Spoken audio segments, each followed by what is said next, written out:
the black race in order to advance the black agenda and objective of self-reliance, self-determination in a neo-colonial Africa.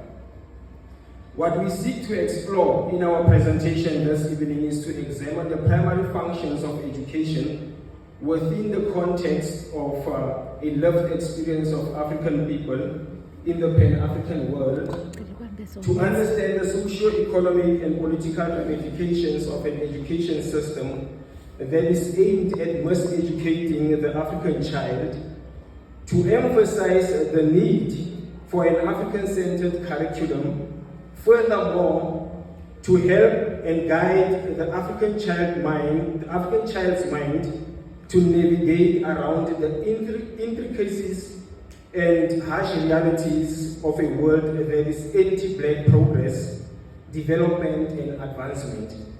A world in which they are forced to live in.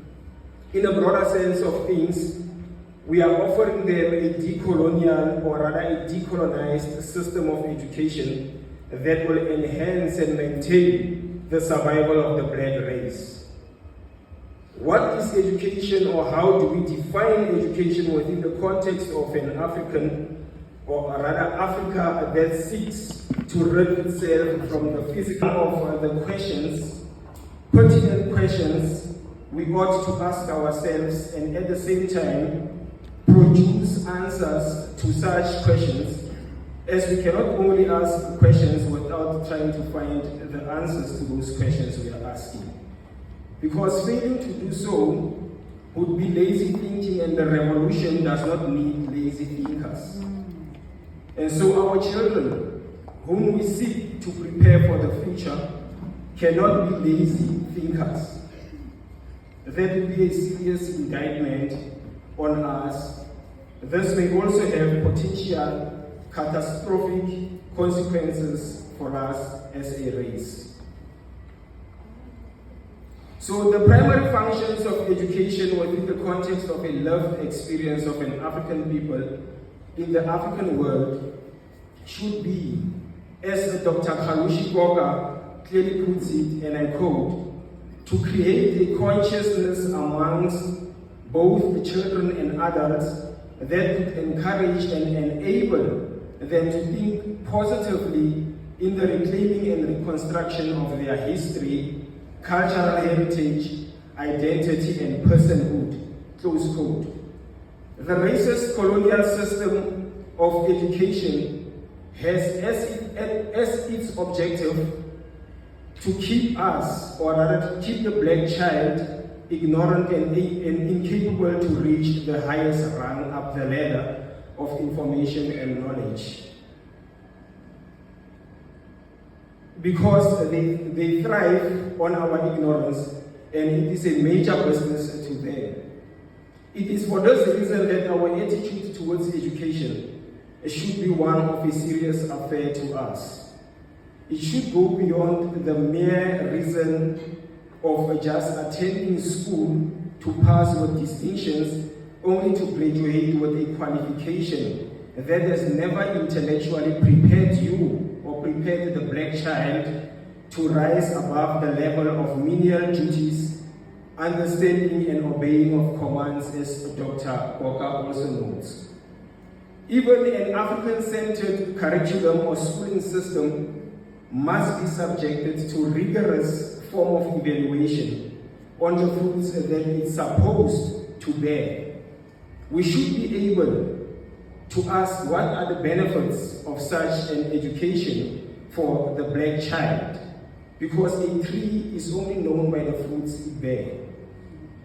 Is it just a mere rhetoric of theories in the classroom, or an entire field of practice, laborious research, study and implementation? These questions will serve as a guiding light to the recreation of a future wherein the black child will be at his or her full potential to thrive in a world where they are responsible for the survival of their own kind.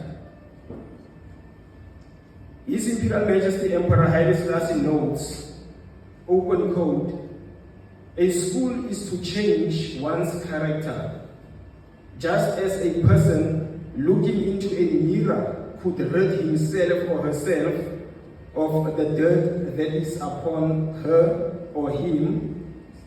Likewise, can one shape his or her character by education. He further goes on to say an awareness of our past is essential to the establishment of our personality and the identity of us as an African people. And furthermore, in understanding the socio-economic and political ramifications of an education system that is aimed at miseducating the African child, the miseducation of the African child as taught by Carter G. Woodson in his book, The Miseducation of the Negro, is that, and I am paraphrasing, it is a system that miseducates the African child by failing to prepare them for success and to give them an adequate sense of who they are within the system that they must live. Furthermore, El-Hajj Malik El-Shabazz, affectionately known as Malcolm X, raised a very pertinent question on why we as the Black nation continue to send our children to schools that are owned and controlled by the enemies of our race. And the context herein should be properly understood, and it is also particularly important. As Black parents, we need to take the education of our children very seriously. It's a serious affair. The education of our children is of such great consequence, such that we cannot leave it in the hands of other people who have no personal stake in the social development, social advancement, political progress, and the economic development for our future and the survival of our race. In so doing, we are sending our children onto the battlefield without armor to guard against the dangers of a system that seeks to ruthlessly do away with them. We are sending them to war without the necessary tools and adequate ammunition to defend and protect themselves, because of failures to groom and mold them to be the critical thinkers that we want them to be. And I would also like to quote what Khalil Gibran once said in his poem on children, is that the children that we say are ours, they are not from us, but they came through us. But what is also important is to know that in as much as we want them to be what we want them to be, they also have a mind of their own. And therefore it is imperative for us as the parents, for us as a nation, as a community, to be the very center of education that will ensure that their mind is not strayed away from reaching the objectives in the liberation of the Black race.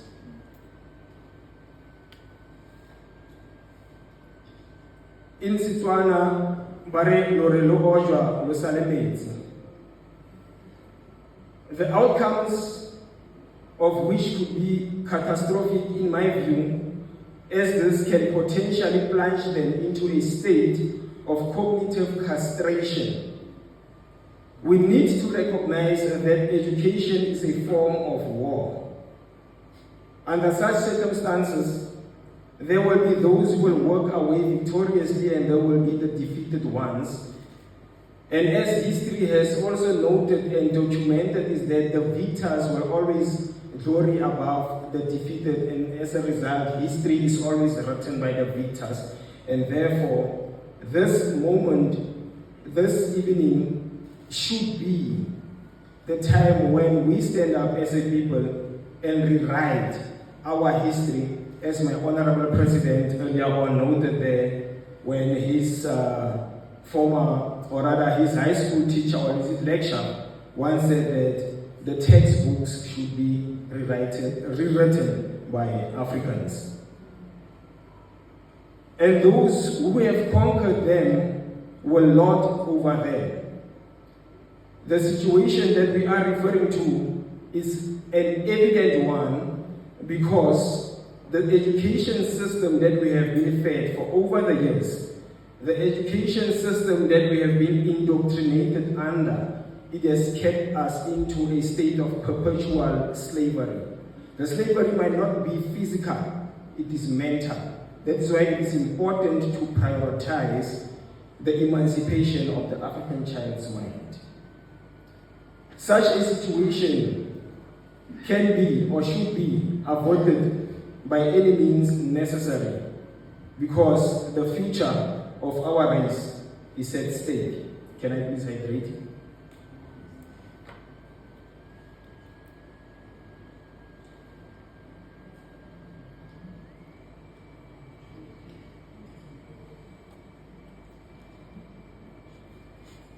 Are we still one? Yes. Thank you.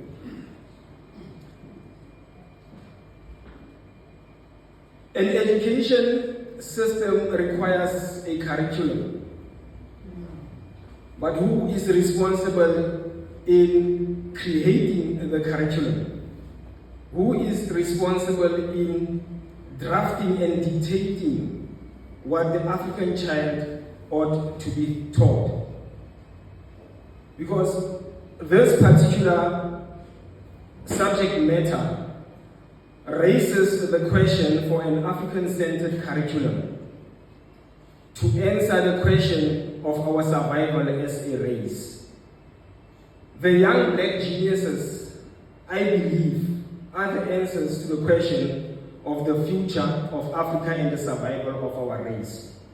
You know that I have been repeating the survival of our race quite a number of times because it is in the form of, or rather in the system of education, as I've mentioned and pointed earlier on, that Africans have been kept in a perpetual state of slavery.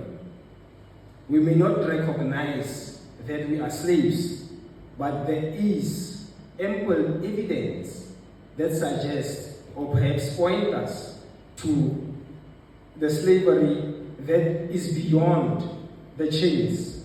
Steve Biko once also said that the mind, or rather the most potent weapon that is in the hands of the oppressor is the mind of the oppressed. So, as I've said, the black, or rather the young black geniuses are the answers to the questions for our survival as a race. But the bigger question would be, what needs to be done and how is it going to be done? Perhaps Paseta will be able to answer that question, or not just answer that question, but make it a lived experience for us. But also, I would also like to borrow from the African axioms of teaching and learning by the great warrior scholar, Mocholo Dr. Zulu Matabo Zulu, and allow me to quote.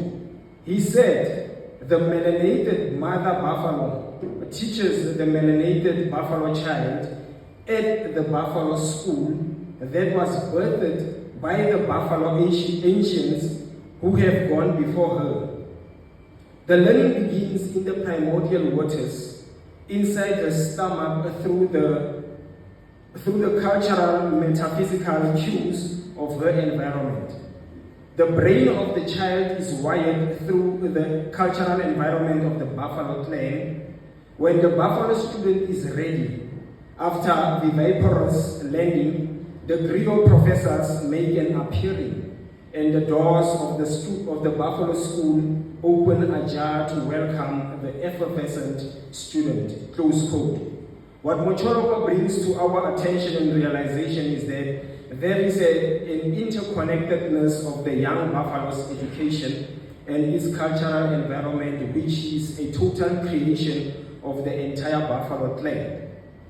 So this then becomes the responsibility of the buffalo clan in grooming and shaping the mind of the young buffaloes in a system entirely created to address their need for survival, for growth, for advancement, and for their own development. Thus making us realize that an African-centered approach is our collective social responsibility, informed by our cultural environment, and it is therefore important to note that among the advanced nations of the world, culture is at the center of their strength, except for us Africans, because we constantly continue to borrow from others in trying to find relevance in concepts which are utterly foreign to Africa. In our cultural environment, all faculties of learning from an African-centered approach and the perspective should be of paramount importance. This then fundamentally speaks to the creation of an African-centered curriculum. It should be within the definitions of our cultural environment that we get to learn about the importance of sciences such as agriculture, economy, because one of the bigger questions we ought to be asking ourselves is who owns and controls the means of production of what we consume within the black communities. All these businesses that we see today within the black neighborhood, who owns them? Why haven't we developed a sizable black business class and economy within the black community? And why do we keep on to continue enriching other people and beg for jobs at the end of the day? Because Marcus Garvey long made a clarion call for black people to be self-reliant and self-determined. An African-centered curriculum should be well-positioned, structured, and meticulously taught to the African child so that they become well-trained and skilled to address the fundamental questions raised above, among many others not noted here. Why is the African-centered curriculum important? The reason is quite clear, that the European, or rather the Eurocentric system of education, the Eurocentric system of economics, the Eurocentric system of philosophy, etc., have long proven that they do not work for us. And it is therefore fundamentally imperative to devise our own. The African child is in need for an alternative, void of Eurocentric ideals, concepts, and ideologies. We should implore Paseta to execute this task with great precision and genuine craftsmanship, because it is important for us to safeguard the future. And in conclusion, helping and guiding the African child's mind to navigate around the intricacies and the harsh realities of a world that is anti-black progress, anti-black development, and anti-black advancement. As noted before, that our progress, development, and advancement requires a pragmatic approach where the child is to be psychologically and physically trained to be an astute, or rather to be astute in understanding the complexities of a world where they are seen as subhuman. They should be trained and prepared to be enterprising and rise above the standards meant to retard their growth. They should rise to be experts and masters of their own destiny. Our liberation and struggle demand practical tools and apparatus that should be given to the young and unmolested youth of Africa for Africa's complete emancipation and revolution. Preparedness is the watchword of this age. And one key factor that we should note is collective economics, bringing us to the concepts of Ujamaa, as thoroughly explained by the Honorable Julius Nyerere, that Ujamaa, which is the collective economics that we should be practicing as a people, should be the funding mechanism of our revolution, because the journey that Paseta has embarked upon is a revolution, and by that we shall be able to pull the necessary resources together in order to ensure that the future of our children and the future of the African child is safeguarded. And warrior scholar Dr. Amos Wilson has clearly demonstrated in his seminal work, Awakening the Black Genius, or rather Awakening the Natural Black Genius of Black Children, that in the bigger scheme of things, The survival of the black race and the future of the black child is dependent on an educational system that does not indoctrinate them nor condition them to obtain high marks in the examination rooms. Rather, it should be the type of education that trains and develops them to work towards the elevation and attainment of superior intelligence in the world. Allow me in closing to leave you with this quote from the philosophy and opinions of the Honorable Marcus Mosiah Garvey.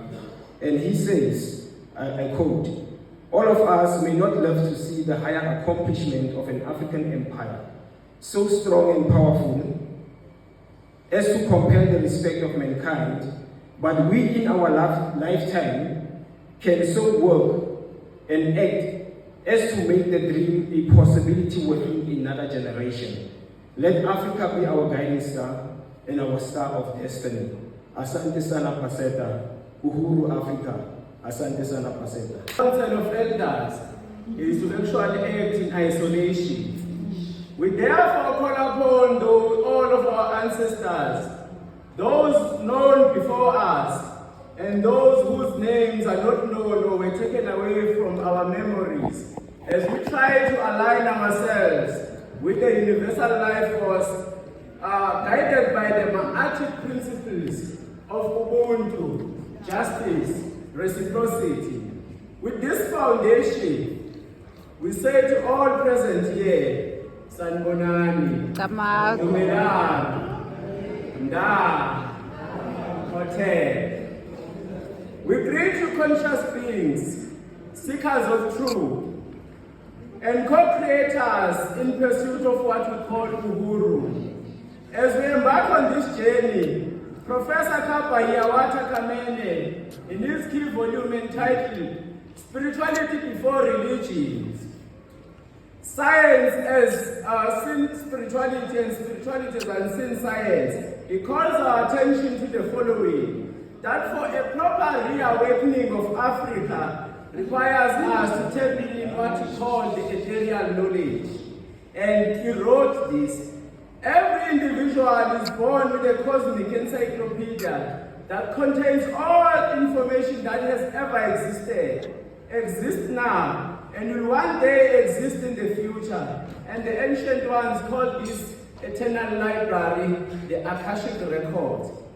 Our earthly responsibility, therefore, is to recognize, manifest, and activate this great wealth of information that is from within. This project of knowing who we are was carried further by Fezela Mkhabela, who noted the following: our ancestors believed that we are all born with a life purpose. This purpose is not simply to go to school, work, pay taxes, and die as we've been programmed to believe. This purpose is aligned with healing yourself, your family, your lineage. However, the world of today misaligns ourselves with this true purpose. It misaligns us with the seeing too. It is from these premises, therefore, that I have named this reasoning: Paseta Rising, rebirthing the African mind in the age of Aquarius through Sankofa. In this long journey, I will try to locate Pan-African School of Economics, Technology and Agriculture from antiquity up to the newly independent Africa in the 1950s and the 1960s, and to the contemporary debates that the continent of Africa is facing. We should note too that we have entered into the age of Aquarius, a time long prophesied by the ancient mystics, stargazers, and sages across the continent of Africa and elsewhere. The age of Aquarius is a season of awakening, where hidden truths resurface, where collective consciousness replaces ego, and where humanity shifts from materialism to spirituality.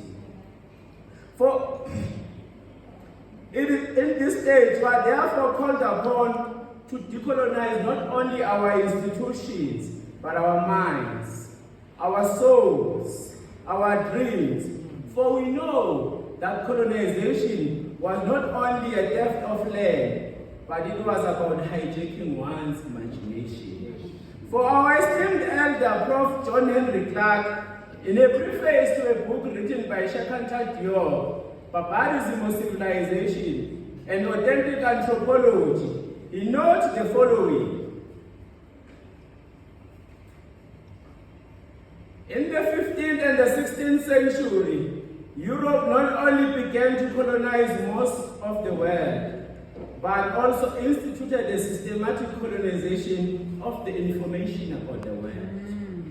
Elsewhere, Ngukuwa Thiong'o, a renowned novelist from Kenya, in his volume entitled Decolonizing the Mind, The Politics of Language in African Literature, published in 1986, he was in discontent with this colonization of the information about the world, and he draws our attention to the following. But the biggest weapon wielded and actually unleashed by imperialism against that collective defiance, it is what he termed the cultural bomb. The effect of the cultural bomb is to annihilate a people's belief in their names, in their languages, in their capacity, in their names, in their heritage of struggle, in their unity, and in themselves. It makes them to see their past as one wasteland of non-achievement, and makes them to want to distance themselves from that wasteland. It makes them to want to identify with that which is further removed from them, like other people's languages. With this in mind, the urgent calls for decolonization gained momentum in Africa and elsewhere. What is to decolonize, therefore? It is to remove the psychic shackles that still echo in our education system, in our epistemologies, in our cultural inferiority complex, as Frantz Fanon would have noted in his key text, The Wretched of the Earth. It is to remember who we were before we were told who we are not. And this was carried further in 1979 by Bob Marley in his song Babylon System is a Vampire, where he argued precisely that we refuse to be what you wanted us to be. We are what we are. Decolonization is a continued search for what we call Sankofa. It is to go back and fetch what was lost. To search for what was lost through Sankofa, I urge you, my dear brothers and sisters, let us therefore cosmically go back before the beginning began. And our ancient ones called this the primordial waters of Noon. What was the primordial waters of Noon? It was the state of the world before the world. With these thoughts, let us now understand Paseta, that is not just a beginning, but it is anchored upon the sacred shoulders of giants and spirits who came before us. From the available ancient records such as Shabaka Stone, the Egyptian Book of the Dead that we know as the Book of Coming Forth by Day and by Night, the Coffin text, and the Pyramid text, we trace Paseta's lineage to Kemet and Dogon, where we find the initial engagement with philosophy, mathematics, medicine, chemistry, science, and astronomy, to cite a few. For a meaningful discussion on the subject, I want to draw your attention to a volume written by a renowned scholar from Congo Brazzaville known as Teofela Obenga, who calls our attention to the following: that 30 centuries before the appearance of Greece, that is going to appear in the 6th century, Africans on the Nile River during what he termed the pharaonic years, which date back to 2500 BC, had already conceived the pyramids, the concept of immortality, medicine, mathematics, astronomy, and calendar. Owing to this, Teofela Obenga joined Shakanta Diop, a renowned Senegalese historian, anthropologist, a physicist, and a mathematician, who argued that Africa is not only the cradle of mankind, but Africa is the cradle of civilization. Through philosophy, science, medicine, and spirituality, African knowledge system flourished from Kemet to Togon of Mali, Vai of Sierra Leone, Yoruba of Nigeria, and the bunch of Central and Southern Africa, despite the negative connotation of the word Bantu. If you study elsewhere, they will tell you that that civilization that was perfected along the Nile River, it had started here in Southern Africa, precisely in Mpumalanga with what we call Inzalo Yelana. I am also inclined to invoke the spirit of the third volume written by Professor Molefe Kete-Wasante entitled The History of Africa, The Quest for Eternal Harmony, where it charts the trajectory of African philosophers in human history. The first philosopher in Africa and the world was known as Imhotep. And the name Imhotep meant he who cometh in peace, was the first African philosopher in the world who was concerned with time, issues of volume, issues of the nature of illness, physical and mental disease, and immortality. What is important about Imhotep is that he's going to debunk a lot of the white lie that Hippocrates is the father of medicine. 2,500 years before the birth of Hippocrates, Imhotep was already concerned grappling with issues of medicine. That is very important. He's also going to debunk another lie where we are told that Thales of Miletus of Greek is the first philosopher. He's not. Imhotep is the first philosopher, not only for Africa but for the world. Another most notable and distinguished philosopher from Africa was that of Ptah. A defining feature of Ptah was that he wrote philosophy around 2414 BCE, and his work encompassed moral and ethical teachings embedded in what he termed the maxim of Ptah. He is oftentimes credited for ethical and cosmic philosophy of Ma'at, which rests upon reciprocity, balance, harmony, right order, Ma'at. And this was taken, was plagiarized there in the Bible. It was called the 10 Commandments. Long before that, it was called the 42 Laws of Ma'at. Go and study your history. But how can I talk about the African philosophical discourse without focusing on science and spirituality? It should be noted, nevertheless, that one cannot meaningfully discuss the subject of spirituality and science without a clarity. By science we mean matter, finity, and light. Kapa Yawata Kamene notes that the ancient scientists in Kemet recognized that science was seen spirituality and spirituality was unseen science, but they were inseparable. Spirituality invoked and inspired the visible principles of science, while science revealed the eternal, invisible principles of spirituality. However, I'll make some examples to what I'm saying. The first example is that in early stages of human evolution in Africa, the ancient ones revered the sun as the life giver and the sustainer of life. As they studied the stars, they were able to measure time, invent calendars, and chart seasons.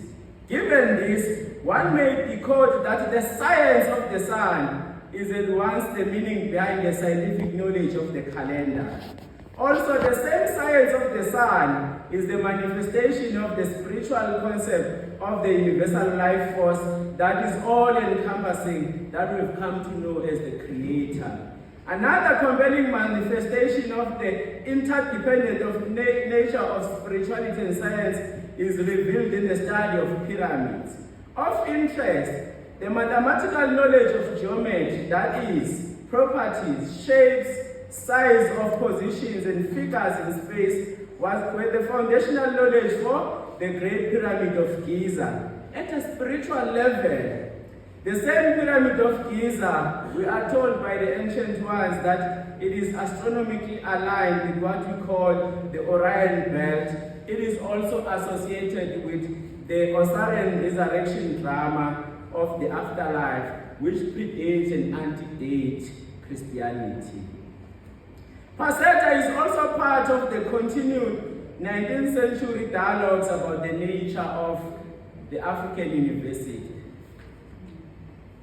One of our leading scholars, Professor Sabelo Ndlovu-Katsheni, in his article published in 2017 entitled "The Emergence and the Trajectories of Struggling of an African University, the Case of Unfinished Business of African Epistemic Decolonization," connected the discourse on decolonization to earlier thinkers such as Edward Wilmot Blyden of Sierra Leone and J.E. Kesley Hayford of Ghana, to mention a few. These scholars were mainly concerned about the founding universities in Africa, viewing these institutions from an African worldview.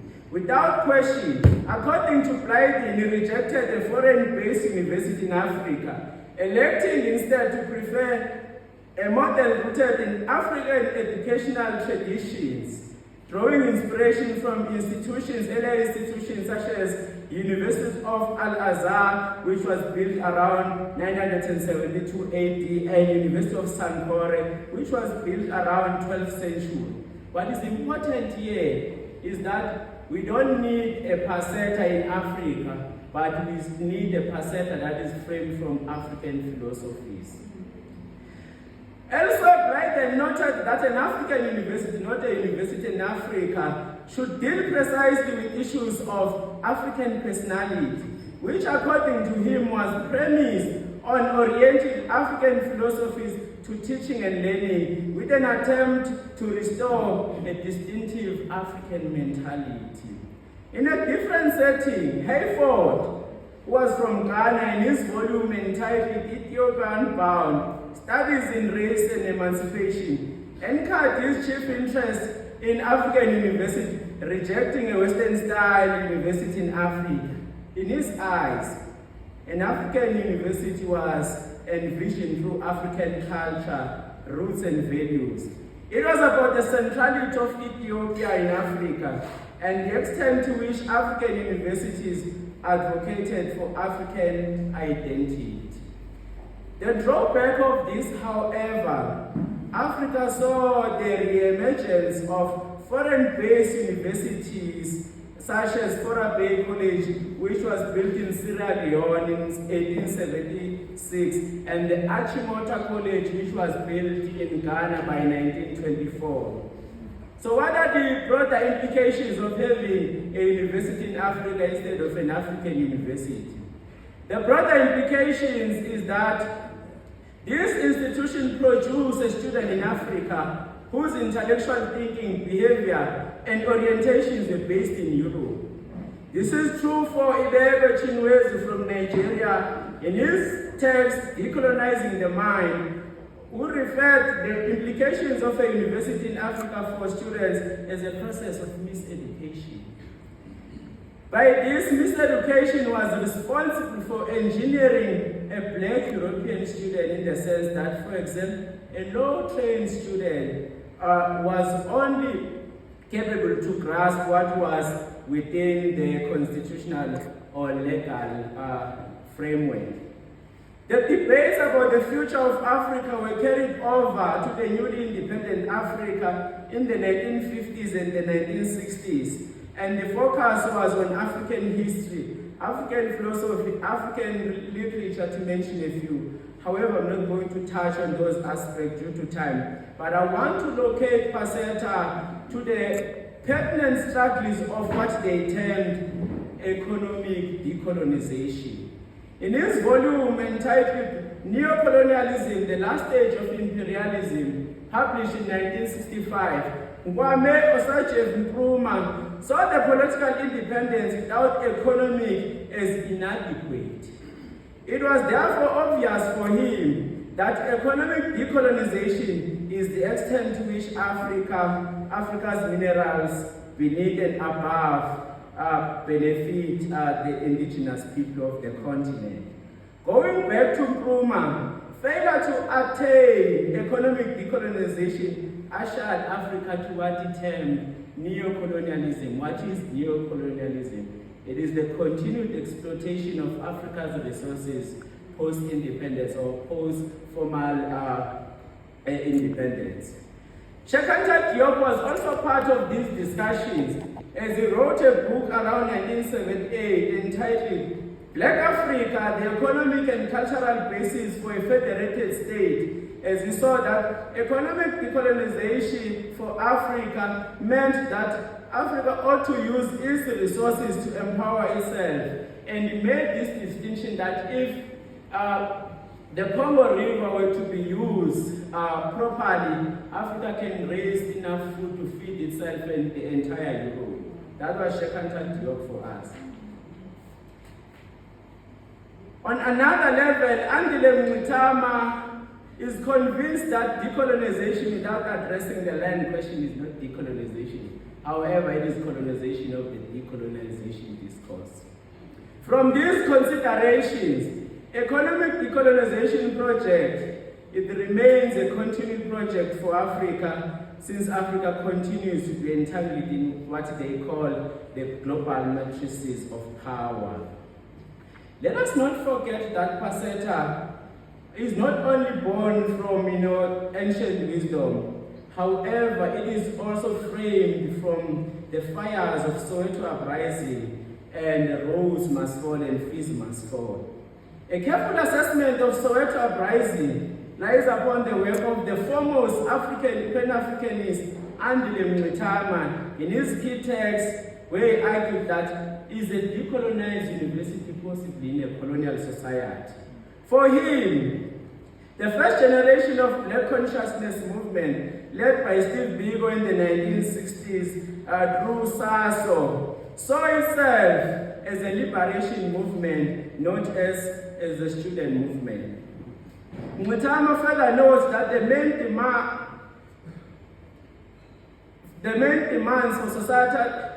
demands were for societal change, not so much improvements in life in the university. The university was used as a reference point for the broader society. I'm sure we saw what the students of 1976 did. They used Africans as a cause for action to challenge the broader society, which was colonialism that framed itself as apartheid. So what were the preoccupations of Rhodes Must Fall and Fizz Must Fall? They had a number of issues, and amongst them, the first one was a strong critique against the curriculum, which they saw to be framed from what we call a Eurocentric episteme, which is further removed from the realities of Africa. In their eyes, Achille Mbembe and Andile Mutama, a Eurocentric nature of curriculum was founded upon denial of other epistemic traditions, while attributing truth to only European forms of knowing. The second aspect was that of iconography. The discourse was anchored in a systematic critique of colonial economy of symbols and design, which over centuries resembled conquest for the oppressed people everywhere. The third issue of Rhodes Must Fall and Fizz Must Fall was centered around decommodifying education system. And by decommodifying education system, they meant the following: that a decommodified education system was understood as a liberating education from market-driven way of learning to a more and more genuine pursuit of wisdom and consciousness. Owing to this, Achille Mbembe noted the following: students have become interested less and less in the study of knowledge for its own sake, and more in the material payoff or utility which in their studies and their degrees have on the open market. The fourth issue which we find from Rhodes Must Fall and Fizz Must Fall was a robust discussion about insourcing workers, which meant that university takes over issues of salaries, contracts, and other benefits. Here are some of the analyses of this. It is that the initial act to call into question the Rhodes stage from Mutama was that it presented a possibility to question the colonial nature of South Africa. However, the protest ended up being about fees, and assimilation at university. In conclusion, my journey through Paseta is a call to frame education from the African worldview. If Sobube was around, he would have said, education for us is nothing else but a service to Africa. If you go to Kenya to Ngukiwa Thiong'o, in his key text, Decolonizing the Mind, he would have said, education for us is a means of knowledge about ourselves. Having examined ourselves, we then radiate to other selves in the universe, with Africa at the center, not existing as an appendix of other cultures and literatures. Elsewhere in Tanzania, Mwalimu Julius Nyerere saw education in this fashion. Education, whether it is formal or informal, has a purpose. That purpose is to transmit from one generation to the next generation an accumulated wisdom and knowledge about society. Also to prepare young people for their future membership of society and their active participation in its maintenance and development. Elsewhere, our grandmaster teacher, Marcus Garvey, was also not absent from the discussions. And for him, education entailed the following. Education is a medium by which people are prepared for the creation of their own particular civilization and the advancement and glory of their race. Like Marcus Garvey before me, let Africa be our guiding star, a star of destiny. Izwekazi Africa lilinda ababumbi bayo. Africa waits for its creators. I rest the African case.